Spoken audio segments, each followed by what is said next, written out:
الحمد لله رب العالمين والصلاة والسلام على رسوله الكريم وعلى آله وصحبه أجمعين وعلى من تبعهم بإحسان إلى يوم الدين. أما بعد، باب النهي عن إتيان الكهان والمنجمين والعراف وأصحاب الرمل والتوارق بالحصى وبالشعير ونحو ذلك. عن عائشة رضي الله عنها قالت: سأل رسول الله صلى الله عليه وسلم أناس عن الكهان فقال: ليسوا بشيء. فقالوا: يا رسول الله، إنهم يحدثوننا أحيانا بشيء فيكون حقا. فقال رسول الله صلى الله عليه وسلم: تلك الكلمة من الحق يخطفها الجني فيقرها في أذن وليه فيخلطون معها 100 كذبا. متفق عليه. பின்னிட்டுக்குரிய அல்லாஹ்வுடையார்களே, இன்று பார்க்கக்கூடிய புதிய தலைப்பு பாடம் 303. குறி சொல்பவர், ராசிபலன் சொல்பவர், நட்சத்திர கணக்குகளை பார்த்து சொல்லக்கூடியவர், அதே போல பொடிக்கற்களையும் துளி கோதுமைகளாலும் அது போன்றவற்றில் அடித்து குறி சொல்பவர் ஆகியோரிடம் செல்வது கூடாது. இந்த ஹதீஸில், புகாரி மற்றும் முஸ்லீம் வரக்கூடிய ஹதீஸில், அம்மை ஆயிஷா ரலியல்லாஹு அவர்கள் அறிவிக்கின்றார்கள், சிலர் மனிதர்கள் நபி ஸல்லல்லாஹு அலைஹி வஸல்லம் அவரிடம் குறி சொல்பவர் பற்றி கேட்டார்கள். அவர்களுக்கு ஒரு பொருட்டே இல்லை என்று நபி ஸல்லல்லாஹு அலைஹி வஸல்லம் கூறினார்கள். இறை தூதர் அவர்களே, அவர்கள் சில சமயம் ஒரு செய்தியை எங்களிடம் கூறுகிறார்கள், அது உண்மையாகவும் ஆகிவிடுகிறதே என்று மக்கள் கூறினர். உடனே நபிகள் நாயகம் ஸல்லல்லாஹு அலைஹி வஸல்லம் அவர்கள், ஜின்கள் இதை வானவர்களிடம் ஒட்டு கேட்டு தங்கள் நேசர்களின் காதில் அதை கூறுவார். இவர்கள் அத்துடன் 100 பொய்களை கலந்து விடுவார்கள் என்று கூறினார்கள். புகாரில் வரக்கூடிய 3210 மற்றும் முஸ்லிமில் வரக்கூடிய 2228 ஹதீஸ். இப்போ இந்த ஹதீஸில் நபிகள் நாயகம் ஸல்லல்லாஹு அலைஹி வஸல்லம் குறி சொல்பவரிடம் செல்வதை பற்றி தடுத்திருக்கின்றார்கள். இவர்களுடைய நிலையை பற்றி தெரியப்படுத்துகின்றார். குறி சொல்பவர், அதற்கு அரபியில் கொஹான் என்று சொல்லப்படும். இங்கே நம்ம பொதுவாக இந்த ஜோசியத்தை பார்க்கக்கூடியவன், கைரேகையை பார்த்து சொல்லக்கூடிய, ராசி பலனை சொல்லக்கூடியவர்கள், இது அனைத்துமே இந்த கொஹான் என்று சொல்லக்கூடிய குறி சொல்பவர்கள் வரக்கூடியவர்களாக இருப்பாங்க. இதற்கு நம்ம ஆங்கிலத்தை ஃபார்ச்சூன் டெல்லர், பாம் ரீடர், நம்முடைய கரங்களை பார்த்து சொல்லக்கூடிய அந்த நம்முடைய வரக்கூடிய நிகழ்வுகள், வருங்காலத்துடைய விஷயங்கள் அனைத்தையும் சொல்லக்கூடிய விஷயத்தை அவர் என்ன செய்கிறாங்க, நாம் அறிகிறோம் என்று பொய் சொல்கின்றார்கள்.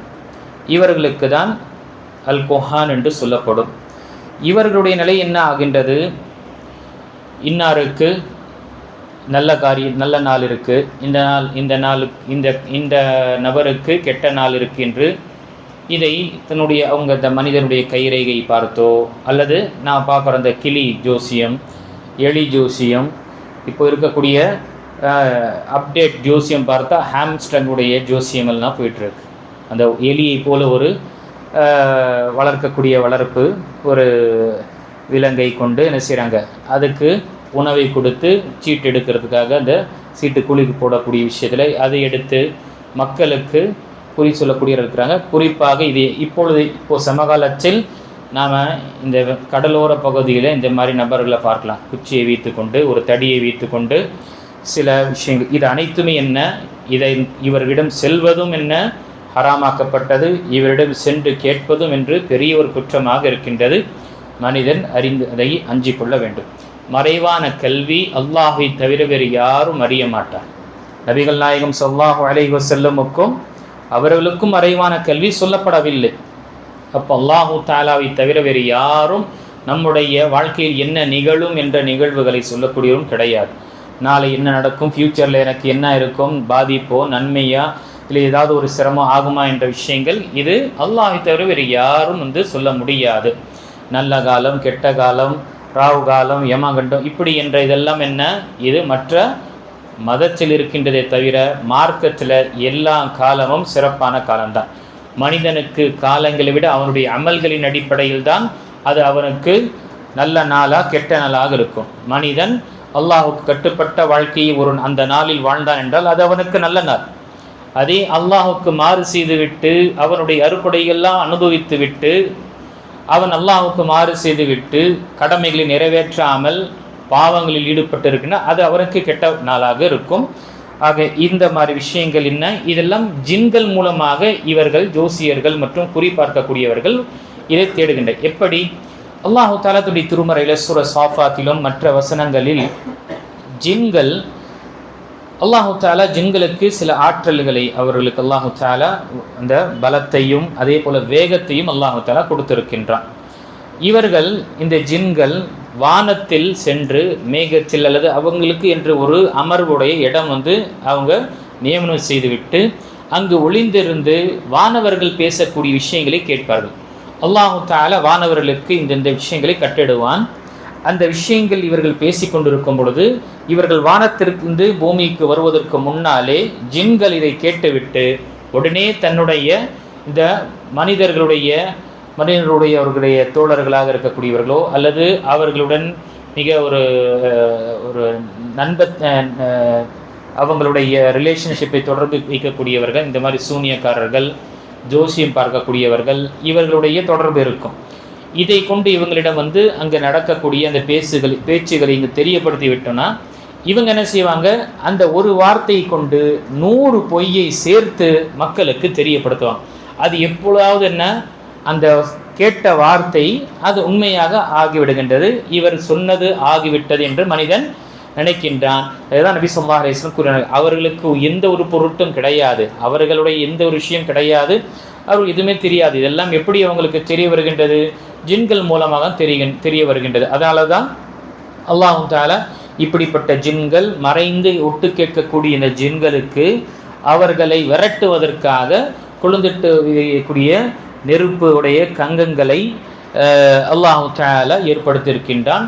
வானவர்கள் என்ன செய்வார்கள், அதை கொண்டு அவர்களை அடித்து விரட்டுவார்கள் வானத்திலிருந்து. இப்படி அல்லாஹ் தன்னுடைய திருமறையில் இது விளக்கமாக இந்த விஷயங்களை தெரியப்படுத்தியிருக்கின்றான். அப்போ இங்கு இவர்கள் சொல்லக்கூடிய அனைத்துமே என்ன, இது பொய்யான ஒரு விஷயமாக இருக்கும். அதனால்தான் நாம் சமீபத்திலும் பார்த்தோம், அபூபக்கர் ரலியல்லாஹு அவர்களுக்கு அவங்களுடைய அடிமை ஒரு அன்பளிப்பை கொடுத்தார். பிறகு கேட்டார், அபூபக்கரே உங்களுக்கு நான் கொடுத்தனே எங்கிருந்து வந்தது தெரியுமா? இல்லை தெரியாது. அப்போ அந்த நபர் என்ன செய்தார், நான் இஸ்லாத்திற்கு முன்னால் நான் குறி சொல்லக்கூடியவனாக இருந்தேன், நான் அதில் 100 பொய்யை கலந்து சொல்லிவிட்டு அவங்களுக்கு மக்களிருந்து காசை பிடுங்குவேன்.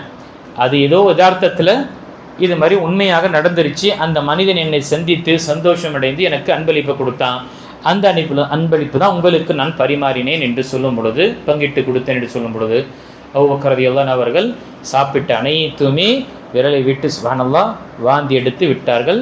எதுவரை சாப்பிட்ட அளவு வந்து விட்டது என்று உறுதி பெறவில்லையோ அவர் முழுமையாக அதை வெளியே எடுப்பதற்காக முயற்சி செய்தார்கள். ஆக இந்த காரியம் என்ன, ஒரு மனிதனுடைய ஈமானை இழக்கச் செய்யும். இன்ஷா அல்லாஹ் வரக்கூடிய அமர்வில் நம்ம இந்த விஷயங்களை பார்க்கலாம். இது ஒன்று. இரண்டாவது ஒரு விளக்கத்தை தெரியப்படுத்தி நம்ம முடித்துக் கொள்கிட்டோம். இரண்டாவது, இந்த நட்சத்திரத்தை கொண்டு குறி சொல்பவருடைய விஷயங்கள், அதே போல நட்சத்திரத்துடைய விஷயங்களை கொண்டு கணக்கிட சொல்லக்கூடியவர்கள். பொதுவாக நட்சத்திரம் பார்க்கும் பொழுது அதை சார்ந்த 2 வகையாக இருக்குது.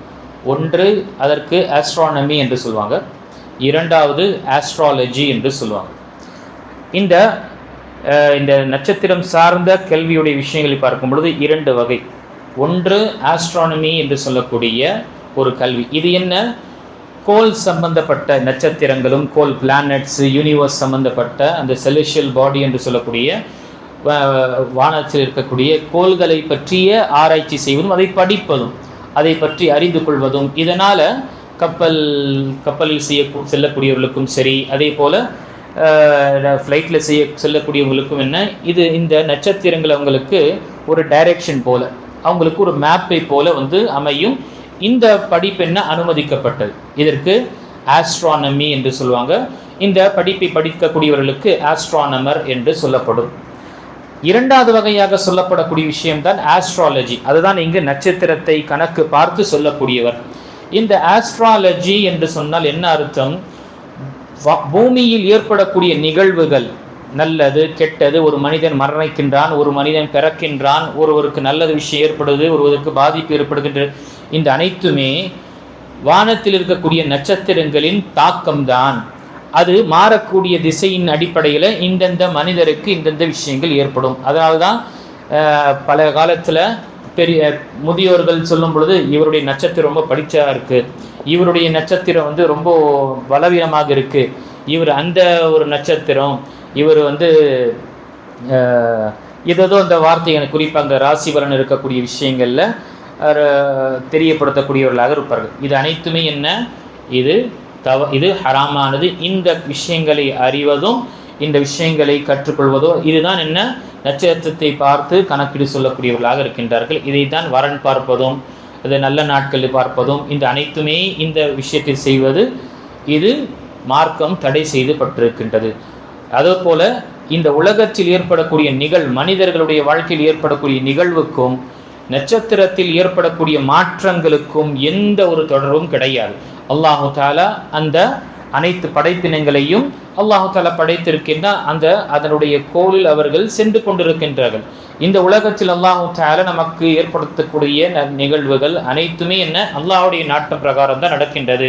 அதனால்தான் ஹுதைபியாவுடைய உடன்படிக்கை என்று அடுத்த நாள் மழை பெய்த பிறகு நபி ஸல்லல்லாஹு அலைஹி வஸல்லம் ஃபஜ்ருடைய தொழுகை தொழுதுவிட்டு திரும்பி உட்கார்ந்து கூறினார்கள், அல்லாஹு தஆலா இப்பொழுது எனக்கு தெரியப்படுத்தினான், சிலர் இந்த அல்லாஹு தஆலா இறக்கிய இந்த மலையை கொண்டு என்ன செய்தார்கள், சிலர் காஃபிரானார்கள், சிலர் முஃமினானார்கள்.